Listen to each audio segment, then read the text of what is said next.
Bismillahirrahmanirrahim. Assalamualaikum warahmatullahi wabarakatuh.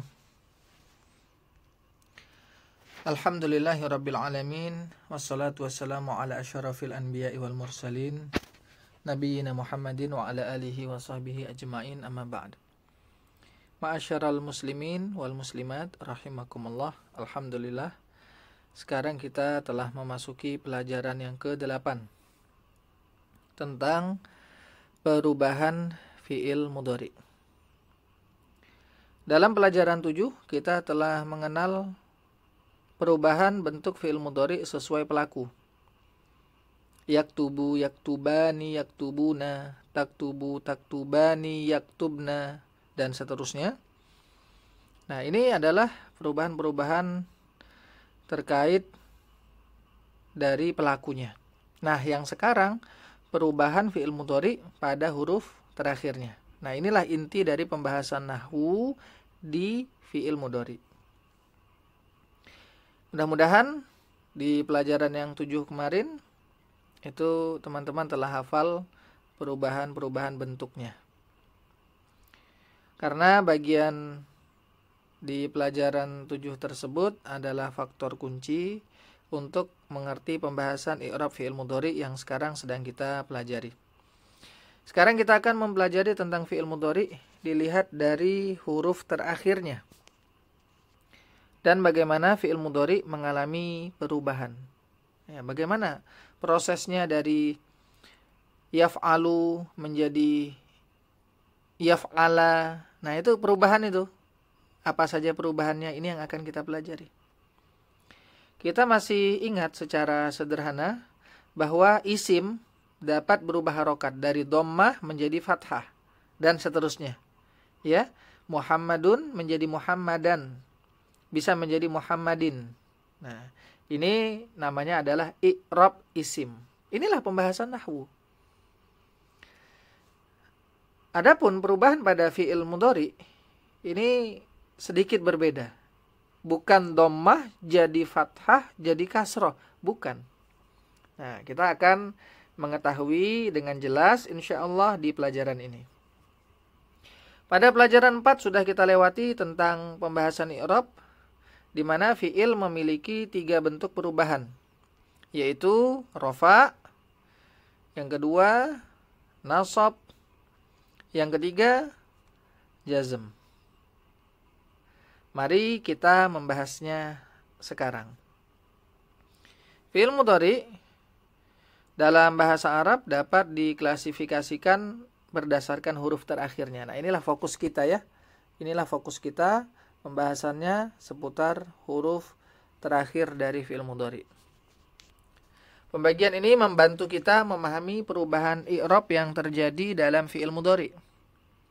Dilihat dari huruf terakhirnya, fi'il mudhari dibagi menjadi 3 kategori utama. Yang pertama, ini ada 3 ya. Yang pertama ini kita pegang baik-baik. Fi'il mudhari namanya shahih akhir. Fi'il mudhari shahih akhir. Yang dimaksud dengan fi'il mudhari shahih akhir adalah yang huruf akhirnya berupa huruf shahih. Huruf shahih apa? Yang bukan huruf illat. Yang bukan huruf illat.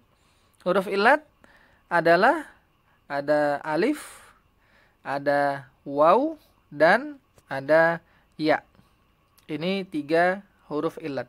Nah, selama fi'il mudhari tidak diakhiri oleh 3 huruf ini, maka dia namanya adalah shahih akhir.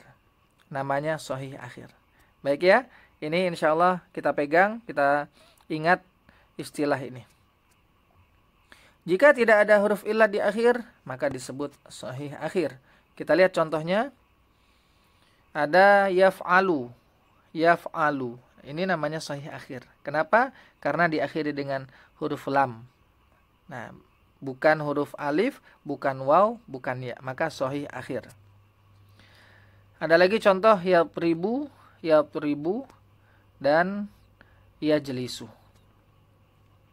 Perubahan yang terjadi pada shahih akhir itu bagaimana perubahannya? Ingat i'rabnya fi'il ada rafa, ada nasab, ada jazm. Bagaimana perubahannya pada sahih akhir? Bagaimana? Pertama, dalam keadaan rofa. Rofa ini keadaan normal. Artinya tanpa partikel penasob dan penjazm. Tanpa huruf penasob dan jazm. Maka diakhiri dengan dhammah pada huruf terakhir. Contoh yaf'alu dan yadribu. Yaf'alu dan yadribu. Kemudian yang kedua, dalam keadaan nasab, fi'il sahih akhir diakhiri dengan fathah. Diakhiri dengan fathah. Contoh lan yaf'ala, lan yaf'ala. Kemudian lan yatriba, lan yatriba. Terlihat sekali menjadi fathah. Loh, kenapa ini jadi nasab dia? Gara-gara apa? Ada partikel penasab. Dalam hal ini adalah lan. Lan adalah partikel penasab. Yang ketiga, dalam keadaan jazm, fi'il ini diakhiri dengan sukun. Contoh lam yaf'al. Contoh lagi lam yadrib. Contoh lain lam yalid wa lam yulad. Kan sukun dia karena ada lam. Selesai sahih akhir. Yang kedua, fi'il mudhari mu'tal akhir. Ingat, fi'il mudhari dilihat dari huruf terakhirnya ada 3. Yang pertama tadi sahih akhir, sudah selesai bahasannya. Yang kedua mu'tal akhir. Fi'il mudhari mu'tal akhir artinya yang huruf akhirnya berupa salah satu dari huruf illat. Gampang sekali. Ya. Setiap fi'il mudhari yang akhirannya salah satu dari 3 huruf illat, maka namanya mu'tal akhir. Fi'il yang memiliki huruf illat disebut mu'tal akhir. Diakhiri dengan huruf illat disebut mu'tal akhir. Ada 3 jenis mu'tal akhir. Ya, karena huruf illat ada 3, maka mu'tal akhir ada 3 juga. Ya, sesuai huruf terakhirnya. Yang pertama mu'tal alif. Mu'tal alif. Contoh yanha. Yanha, itu ya alif di ujungnya itu. Mu'tal waw. Contoh yada'u. Yada'u. Kemudian mu'tal ya. Contoh yarmi. Dia melempar. Perubahan yang terjadi pada mu'tal akhir bagaimana? Dalam keadaan rofa ini penting kita ingat, fi'il mu'tal akhir tetap. Fi'il mu'tal akhir tetap. Kalau tadi ya, kita flashback sedikit. Kalau sahih akhir, dalam keadaan rofa dia dhammah. Nah, kalau fi'il mudhari mu'tal akhir, maka bentuknya tetap. Ya, seperti asal. Contoh yada'u. Bukan yada'u, bukan. Tapi yada'u. Sesuai bentuk asalnya. Yamshi. Yanha. Lihat, sama semua. Meskipun bentuknya tetap, nah akan tetapi ada dhammah yang tidak terlihat di situ. Tetapi secara wujud tetap. Tetapi ada dhammah yang tidak terlihat. Oleh ahli nahwu istilahnya dhammah muqaddarah. Yang kedua dalam keadaan nasab. Ini ada 2 keadaan. Dalam keadaan nasab ini ada 2 keadaan. Ada 2 kondisi. Yang pertama, huruf terakhir mengalami perubahan menjadi fathah, yaitu pada mu'tal waw dan mu'tal ya. Contohnya lan yada'wa. Nah, jadi ada fathahnya muncul. Contoh lain lan yamshiya. Nah, lan yada'wa mewakili mu'tal waw, lan yamshiya mewakili mu'tal ya. Kondisi yang kedua, huruf terakhir terlihat tetap, tetapi ada perubahan menjadi fathah yang tidak terlihat, yaitu pada mu'tal alif. Contohnya adalah lan yaf'ala. Afwan, lan yanha. Lan yanha. Tidak ada perubahan. Lan yanha. Kalau lan yaf'ala kan kelihatan tuh fathah. La, lan yaf'ala. Kalau lan yanha sudah. Dia sudah kategori nasab, fathah muqaddar. Lalu keadaan yang ketiga adalah dalam keadaan jazm, yaitu huruf illat di akhirnya dihilangkan. Contoh lam yada'u, hilang ya. Tadinya kan yada'u. Ini berubah menjadi lam yada'u. Lam yamshi, kemudian lam yanha, hilang semua apabila kondisinya jazm. Ingat, ini pada mu'tal akhir. Selanjutnya, yang ketiga, fi'il mudhari ditinjau dari huruf terakhirnya. Yang ketiga namanya af'alul khamsah. Af'alul khamsah adalah sekelompok fi'il mudhari yang digunakan untuk bentuk ganda atau jamak. Untuk bentuk muannas maupun mudzakkar, laki-laki atau perempuan. Af'alul khamsah terdiri dari 5 bentuk fi'il. Khamsah kan 5 ya, artinya af'al artinya fi'il-fi'il yang 5.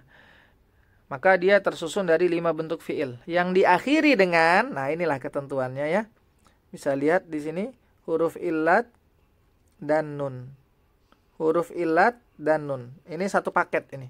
Satu paket huruf illat dan nun. Kita lihat bentuk-bentuknya. Yang pertama yaf'alani. Huruf illat dan nun. Yaf'alani. Ada alif dan nun. Ya, yang artinya mereka berdua laki-laki melakukan. Ini rincian artinya sudah dibahas di pelajaran ke-7. Yang kedua taf'alani. Yang ketiga yaf'aluna, waw dan nun, huruf illat dan nun. Yang keempat taf'aluna, dan yang kelima taf'alina. Terlihat di sini hasil dari gabungan huruf illat dan nun. Nah, ketika berada di akhir fi'il mudhari namanya fi'il mudhari mu'tal akhir. Afwan, dinamakan dengan af'alul khamsah. Dinamakan dengan af'alul khamsah. Perubahan yang terjadi pada af'alul khamsah bagaimana? Yang pertama, dalam keadaan rafa, fi'il ini tetap diakhiri dengan nun. Tetap ya, nunnya lengket. Ya. Contoh, yaf'alani, taf'alina. Ini adalah contoh dari af'alul khamsah di kondisi rafa. Apa maksudnya rafa? Tadi, kosong dari partikel penasab, kosong dari partikel penjazm. Ini kan kosong ini. Ya, tidak ada tambahan apa-apa di sini, tidak ada tambahan apa-apa di sini. Kemudian yang kedua, dalam keadaan nasab dan jazm, nun dihilangkan. Nunnya dihilangkan. Nah, ini dua sekaligus ya, nasab dan juga jazm, maka sama dengan nun dihilangkan. Hilang nunnya. Kita lihat contoh, lan yaf'ala. Ini berarti nasab dia.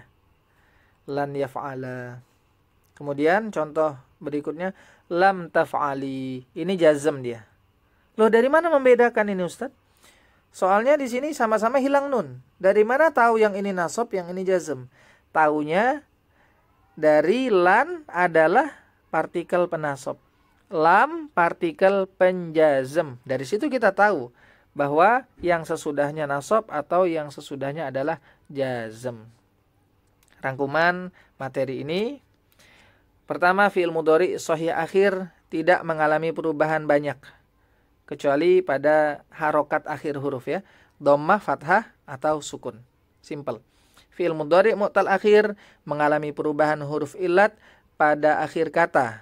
Terutama dalam keadaan jazm yang huruf illatnya menjadi hilang. Apa rinciannya? Bagaimana? Sudah lewat tadi. Kemudian i'rab pada af'alul khamsah terjadi pada nun di akhir kata. Bisa tetap, bisa dibuang. Sesuai dengan keadaannya, rafa, nasab, atau jazm. Demikian akhir dari pembahasan kita. Mudah-mudahan yang kita pelajari ini bisa kita serap, bisa kita hafalkan. Karena inti dari penerapannya adalah ketika kita bisa menghafal dan bertemu, kita bisa menerapkan dan paham artinya. Tidak ada kemudahan kecuali dengan pertolongan Allah. La haula wa la quwata illa billah. Semoga Allah selalu memudahkan kita semua dalam mempelajari ilmu agama, ilmu bahasa Arab. Wassallallahu ala khairi khalqihi nabiyina Muhammadin wa ala alihi wa sahbihi wasallam. Wa akhiru da'wana anil hamdulillahi rabbil alamin. Wassalamualaikum warahmatullahi wabarakatuh.